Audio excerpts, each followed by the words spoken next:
Hello and welcome. My name is Al Barrows, and this is UFO Disclosure, the podcast that's meant to show an average person's reaction to all the UAP, UFO news from everywhere and anywhere. So there have been quite a few alien encounter cases over the past few decades, but very few cases before the late 1940s. I'd like to relate one of these very rare cases I came across on Street of Silence. This case is so rare, it predates the Roswell UFO crash as well as the Kenneth Arnold sighting. It involves a Dutch immigrant by the name of Udo Wartenna. Udo Wartenna came to the United States and began working as a miner just outside of Helena, Montana in April of 1940. He was working for the Northwest Mining Company, but in his spare time, Udo had discovered a glacial deposit at the base of Boulder Mountain on his property. He believed that the site had gold, so he had been spending a lot of his time there. In May of 1940, Udo was moving some large rocks when he heard a strange humming sound. At first, he ignored it and kept working. Soon, though, Udo became curious and decided to see what it was. And to his amazement, Udo spotted a large disc-shaped craft. It was around 35 feet high and 100 feet long. It looked like the classic UFO. It looked like two inverted saucers, and it was silver in color. Udo watched when suddenly a door opened and a stairway came down. A man, or what looked like a man, proceeded to walk down the stairs.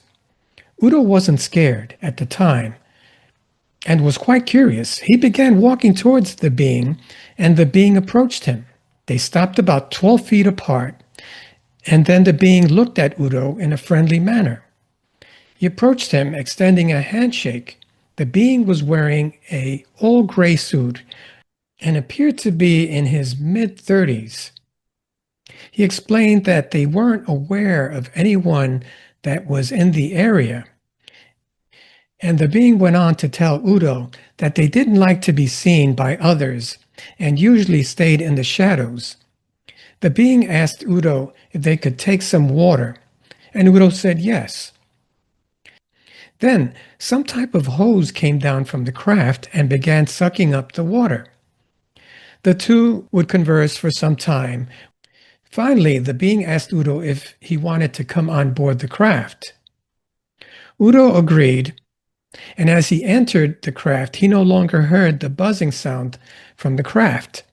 The first room he entered was small, around 16 by 12 feet. There were cushioned seats around the whole room. Then an older man with white-colored hair came in and greeted Udo.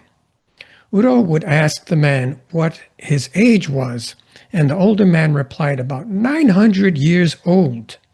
The other man was 600 years old. The two told Udo that they knew over 500 languages. Udo was curious why they needed the water. The beings then told him that the hydrogen extracted from the water was their source of fuel. They also went on to tell him that they preferred to pull the water from the stream, not the lake, as it was cleaner and free of algae.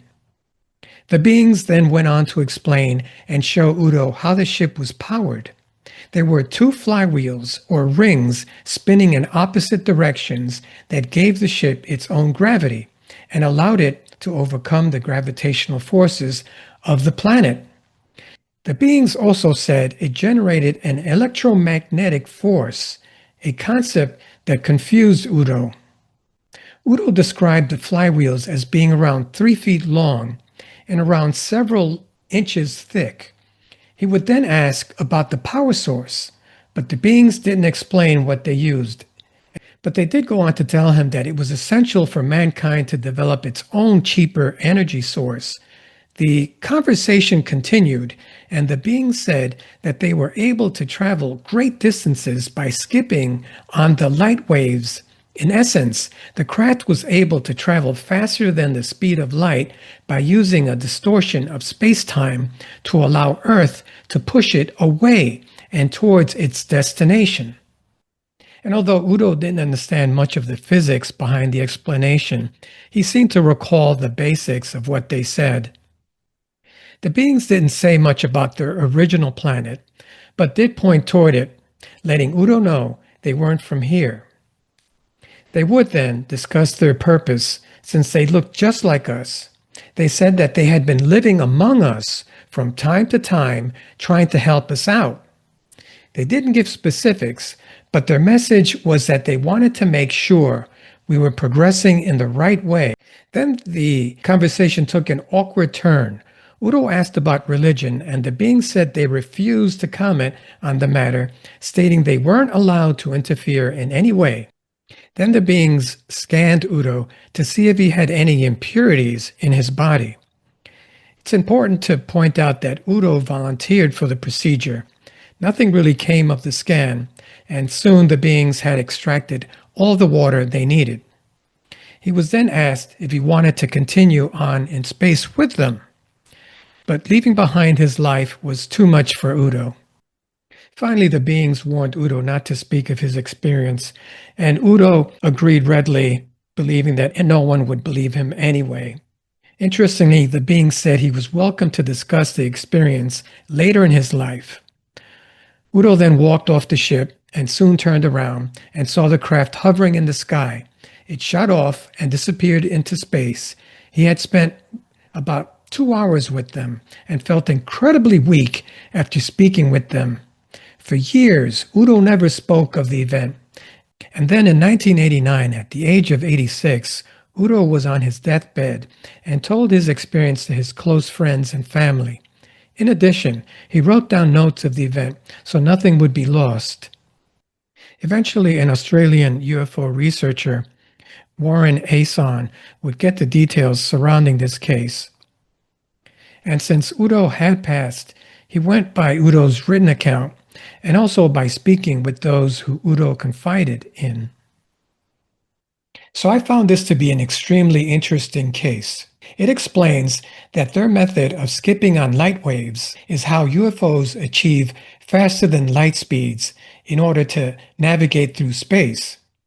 It also explains how they use water for their propulsion system. Now, the two 3-foot flywheels generating enough electromagnetic force in order to overcome Earth's gravity was a little hard for me to buy into. I think those flywheels would have to be just a bit larger, in my opinion. On the plus side, though, there was no hypnosis involved in this case, no hypnotic regression whatsoever. So Udo's memories could not have possibly been tampered with. But by the time he revealed his encounter, Udo was an octogenarian, whose mental status could have been questionable. And by then, he'd have had a whole lifetime of UFO pop culture influence in movies, TV, and other UFO stories. I, however, believe Udo. He never changed his story, always maintaining that the pilots of the craft were very human-looking.